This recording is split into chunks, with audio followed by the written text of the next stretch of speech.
This is P Kelly 345. You'll know me as that. I don't make videos on that account now. But I'm doing this right now, and I'm my partner. Why don't you introduce yourself there? Yo, what's up, bitches? And that's his introduction for you. All right, now we're going to talk about, well, I'm sure y'all, unless you've been living in a cave for the past, well, since WrestleMania, really, you know that Jack Swagger has had a pretty cool week, being, in a span of 2 days, he's gone from Mr. Money in the Bank to World Heavyweight Champion. It was funny thinking about it, because think about it, he was jobbing to fucking Santino Marella before the Royal Rumble, and then a few months later he's fucking World Champion.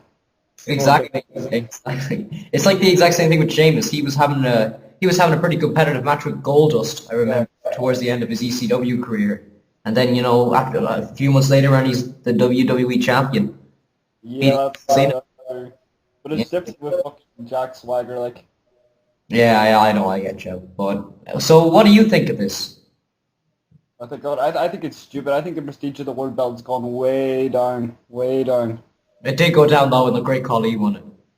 Yeah, that's true. But like it used to be, whenever people had to work their freaking asses off to get the world championship.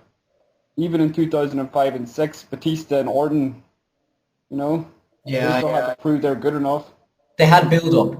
They had build up to winning it. Yeah, exactly. They had build up, and then Jack Swagger fucking. He went from lower mid Carter to Winning Money in the Bank was bad enough. Some people were like, "What the hell, winning Money in the Bank?" And then the SmackDown taping was what? How many days later? 2 days. 2 days later. Yeah. And he's champion. Like, oh my god. Exactly. Yeah, I don't get it, but I think I'm going to say this again. I've said this to you before, and you probably know what I'm going to say here. But to everyone watching this video, I think that the WWE gets splashed after WrestleMania. It happened last year, kind of. It happened the year before. It happened in 2007. And I think this at least gives us a reason to tune in next week because we got a new champion. We got something new to see. We got some new rivalries, maybe some new matches. Like who knows? At least we don't know if this is going to be a good thing or a bad thing, but it's something for us to tune into. So I'm happy with that at least. Yeah, that's true. Because last few years after WrestleMania, it was just worn out feuds. Undertaker and Edge, I think it was in 2008. They went a few pay-per-views and they had really bad matches. They're just getting repetitive. And if I remember, Night of Champions 2007 after WrestleMania, I remember Batista and Edge had a match there, and they had a match at Night of Champions 2008 as well, right after WrestleMania. So at least we get some new rivalries. It does get really bad after WrestleMania. That's true. SmackDown was good in the summer last year, but Raw was awful. It was very bad, and ECW was boring. Superstars. It was superstars. It was nothing. But I guess this is something good for us to tune into. But part of the reason is because Chris Jericho, he has to be out for 6 weeks or something. Yeah. So they obviously wanted to give him the WrestleMania win, and then instead of having Edge pick up the title for the 10th time, I guess they decided to go with something new. So this kind of brings me to my next point then. It's there's a lot of stars taking time off. Rey Mysterio, Undertaker, Chris Jericho, and Shawn Michaels gone. I think they're going to elevate new stars now, and I think Sheamus has got a lot of heat on him for after what happened on Raw on Monday. Yeah, there's a lot out there to say, complain that WWE needs to be making new stars and all this stuff. And then when they do, they just get on it. Yeah, exactly. I think it can't be perfect all the time as well for people. Yeah. Batista had a great build-up. Cena had a great build-up. But really, it's like they're asking a bit too much sometimes. Yeah, but instead of building them up until they get to World Championship level, and then they give them the belt, they're just giving them the belt and then building them from there. I don't think that's a good idea.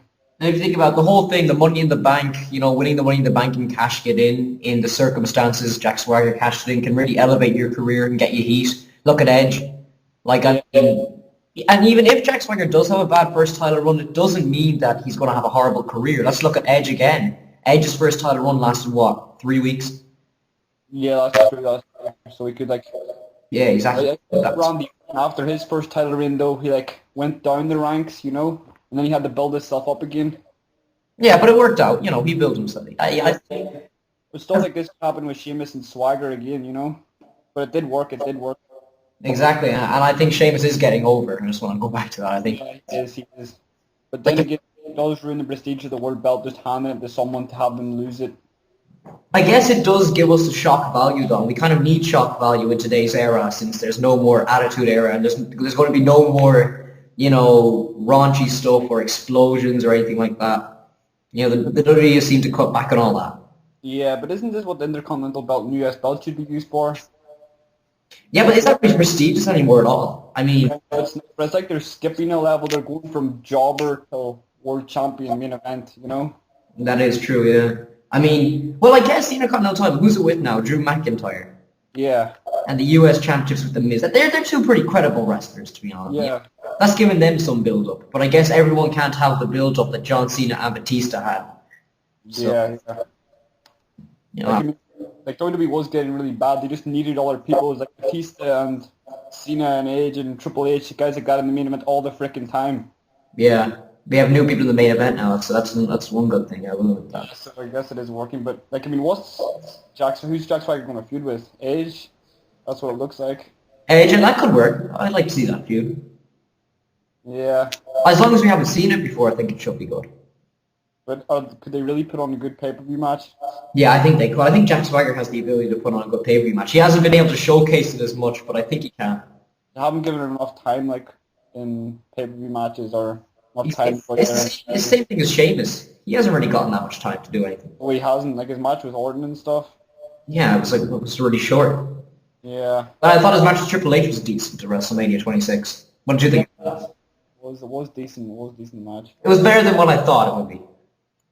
Yeah, the crowd was very dead during that match. The crowd was dead, yeah. They seemed to be like at the start of it. I don't know. They were wrestling at a slow pace, but it was kind of like I was able to sit through it, and I was enjoying myself a bit. I think it was wasn't it right after the Money in the Bank match? Yeah, I think it was. Yeah. Yeah, that was a good place to put it on the card. Just calm the fans down a bit, slow the pace down. I don't understand the point in Triple H winning though, but that's for another topic, I guess. I honestly, I don't think Triple H is going to job to a younger person unless they get the build up that someone like Dave Batista got. Yeah, but even if Sheamus cheated to win, he wills the heel, even if he did something to win, Yeah, I guess, yeah. That would have gotten him serious heat. But I guess, he did attack Triple H from behind on Raw when Triple H was doing that whole thing with Shawn Michaels, giving him the speech. So I think that's something. Yeah, another thing I want to talk about Swagger is he doesn't seem to be good on the mic. He doesn't seem to have any charisma, He doesn't have any charisma, but I think if he goes with the kind of, cocky, arrogant heel, then, Yeah. It's not like he's a face. A face needs to have a lot more charisma, I think. Yeah, that's true. Yeah. He's more like a Chris Jericho character, I guess, something along that. Yeah, exactly. Chris Jericho and New Zealand about the whole one. Yeah. And that got serious heat, that whole thing where I'm the king of the world and everything like that. Yeah. So yeah, I'm happy to see where this will go anyway. I'm definitely going to give it a chance. Well, all right, that was our first video. We were going to do some other topics in this video, but I figured, look, I really don't want to end up dropping the call because my internet seems a bit laggy. But all right, yeah. ye out there, you will hear from us again pretty soon. So this was super sick. Subscribe if you like the video, if you want. Yeah, cool. Comment, rate, subscribe, do whatever you want. And this is P. Kelly. Thanks. All right, later. And we'll see you for our next video.